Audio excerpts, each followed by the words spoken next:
حافظ صاحب، جس طرح بھی پروفیسر صاحب نے ذکر کیا، آپ نے بھی آغاز میں بڑا اچھا بیان کیا کہ ویسے تو وہ ہر لحاظ سے بے مثال خاتون تھی۔ حالات زندگی رسول اللہ صلی اللہ علیہ وآلہ وسلم سے نکاح سے پہلے ان کی حالات زندگی، حالات و واقعات کیا تھے؟ دیکھیے، ام المومنین حضرت عائشہ صدیقہ رضی اللہ تعالیٰ عنہ جو ہے وہ چونکہ صاحبزادی ہیں حضرت ابوبکر صدیق رضی اللہ تعالیٰ عنہ، تو ان کی جو تربیت ہے نا وہ اسی پیرائی پر ہوئی جو سرکار ہیں، جس طرح حضرت ابوبکر صدیق رضی اللہ تعالیٰ عنہ صلی اللہ علیہ وآلہ۔ یہی وجہ ہے کہ جیسے میں نے بھی پہلے عرض کیا کہ آپ اپنے بہترین دوستوں میں سے کیا کہتے ہیں کہ سب سے زیادہ پیار میں کرتا ہوں عائشہ کے ابا سے۔ تو حضرت ابوبکر صدیق کی جو انفرادی حیثیت ہے دین کے، ہمارے دین اسلام میں، وہ کسی سے ڈھکی چھپی نہیں ہے، اور سرکار کے ساتھ جو ان کی نسبت ہے دوست کی حیثیت سے بھی، کہ حضرت محمد مصطفیٰ صلی اللہ تعالیٰ علیہ وآلہ وسلم کی حدیث مبارکہ ہے جس کا مفہوم ہے کہ میں نے اس دنیا میں سب کا بدلہ اتار دیا ہے، لیکن ابو بکر کے احسانات کا بدلہ اللہ اتارے گا۔ تو آپ یہ دیکھیے کہ ان کی تربیت میں آپ جو ہے وہ پلی بڑی تھیں، اور اس کے بعد جب سرکار کے نکاح میں آئی ہیں تو اس کے بعد سرکار کی ساری جو سیرت ہے وہ ان کے اندر آئی۔ آپ واحد خاتون ہیں دنیا کی کہ کسی نبی نے اپنی جان جو ہے وہ آپ کے سینے پہ دی۔ سرکار دو عالم صلی اللہ تعالیٰ علیہ وسلم نے ٹیک لگا رکھا تھا آپ کے سینے پر جب آپ اس دنیا سے آپ کا انتقال ہوا ہے، اور آپ اگین دنیا کی واحد خاتون ہے کہ جن کا حجرہ سرکار دو عالم صلی اللہ تعالیٰ علیہ وسلم مطلب کسی بھی نبی کی قبر انور بنا، اور وہی حجرہ جو ہے وہاں پر حضرت صدیق اکبر بھی ہیں، حضرت عمر فاروق بھی ہیں، کہ وہ واقعہ بھی ہے کہ جب حضرت عمر فاروق نے خاص طور پہ اجازت طلب فرمائی تھی کیونکہ وہ جگہ آپ نے اپنے لیے لے رکھی تھی،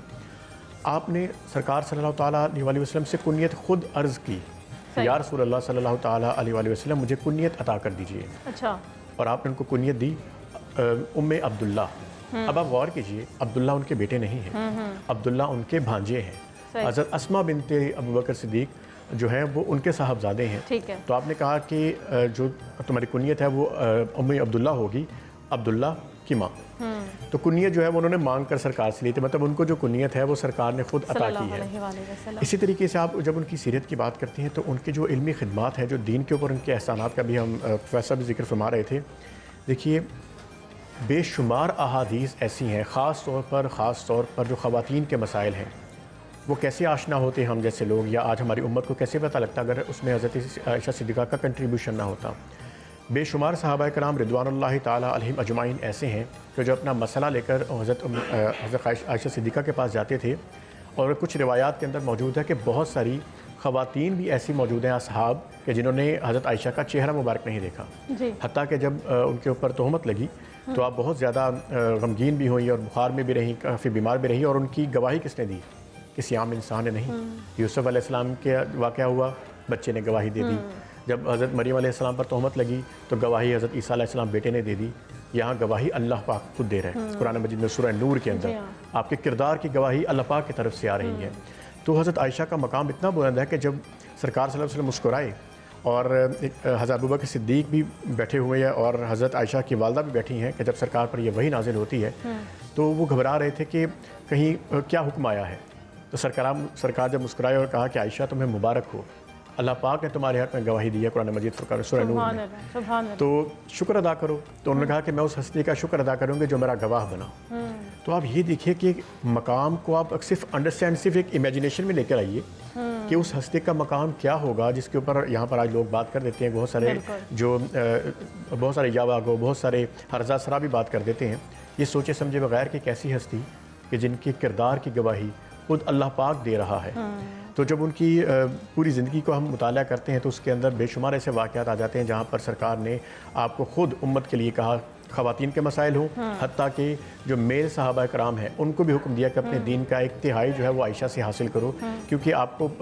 یقیناً اس بات کا علم تھا کہ آپ کی رحلت ہو جائے گی، جلد آپ اس دنیا سے ظاہری پردہ فرما دیں گے۔ تو جب آپ کے جانے کے بعد بھی یہ جو سلسلہ جاری رہا ہے آپ کے انتقال تک 58 ہجری تک، جب تک حضرت عائشہ صدیقہ اس دنیا سے وصال فرما گئی ہیں، تو ہزاروں کی تعداد میں ایسی احادیث ہیں کہ جو مروی ہیں حضرت عائشہ صدیقہ رضی اللہ تعالیٰ عنہ سے۔ بالکل پروفیسر صاحب، آپ کو بھی اسی پوائنٹ پہ شامل گفتگو کریں۔ ویسے تو امت کی تمام مائیں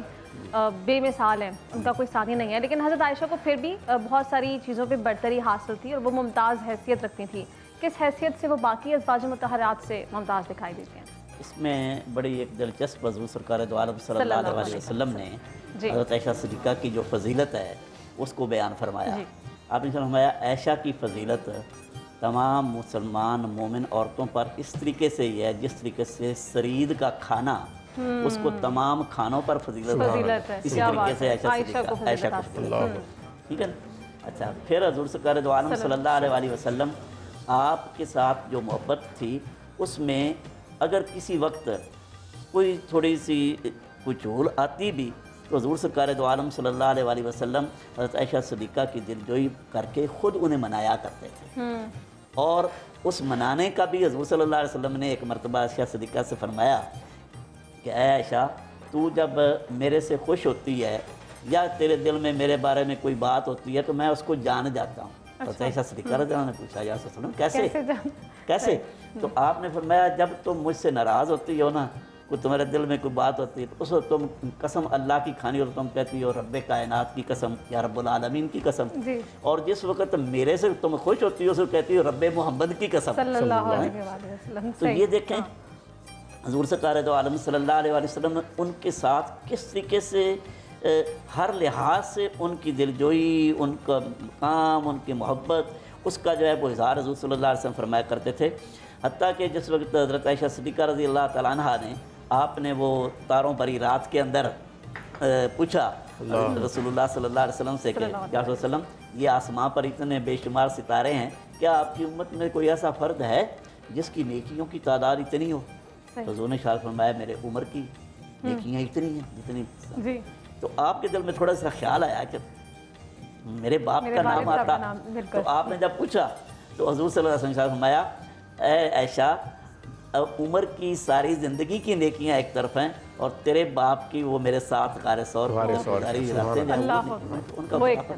اور عمر فاروق یہ کہا کرتے تھے وہ کہا کرتے تھے کہ میں چاہتا ہوں کہ اگر ابو بکر وہ راتوں میں سے ایک رات مجھے دے دیں اور میری ساری زندگی کی سب کچھ لے لیں تو میں سمجھوں گا کہ میں نے بڑا بہترین سودا کیا. تو یہ عائشہ صدیقہ رضی اللہ تعالیٰ عنہ کے ساتھ حضور کی محبت، اس کا اظہار وقتاً فوقتاً حضور صلی اللہ علیہ وسلم فرماتے. اور پھر جس طریقے سے وہ واقعہ عفق کے والے سے جو ہے نا آپ صاحب نے بات کی، اس میں بھی آ کر حضور نبی کریم صلی اللہ علیہ وسلم جو ایک ظاہری حالات تھے ان کے تحت حضرت عائشہ صدیقہ رضی اللہ تعالیٰ عنہ سے تھوڑا سا آپ نے جو ہے نا وہ آپ سمجھیں کہ اعتراض کیا یا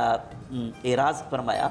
وگرنہ دل کے اندر حضور نبی کریم صلی اللہ علیہ وسلم ہر بات کو سمجھتے تھے اور اس بات کے منتظر ہی تھے کہ اللہ تبارک و تعالیٰ جب خود گواہی دے گا تو میری عائشہ کا جو ہے مقام وہ پوری کائنات کے سامنے بلند ہو جائے گا. تو حضرت عائشہ صدیقہ رضی اللہ تعالیٰ عنہ کی یہ خدمات جو ہیں امت کے لیے، حضور نبی کریم صلی اللہ علیہ وسلم کے لیے. اور پھر دیکھیں حضور صلی اللہ علیہ وسلم کی ازواج میں سے آپ کو یہ شرف بھی نصیب ہوا ہے کہ باقی جتنی ازواج ہیں وہ ساری یا بیوہ یا مطلقہ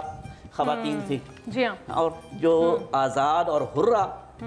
خاتون ہے وہ حضرت عائشہ صدیقہ رضی اللہ تعالیٰ عنہ. اس لحاظ سے عرب معاشرے کے اندر جو آزاد اور حرہ بیوی ہوا کرتی تھی اس کا مقام ہمیشہ باقی تمام ازواج سے بلند ہوا کرتا تھا. تو یہ ایک جو وہاں کا جو ایک روایت تھی اس کے اعتبار سے بھی آپ کا مقام بلند ہے. اور پھر آپ کی حضور صلی اللہ علیہ وسلم سے محبت اور آپ کی عقیدت اور پھر اس کے بعد حضور سرکار دو عالم صلی اللہ علیہ وسلم کی سیرت کے فیض کو آگے پہنچانا اور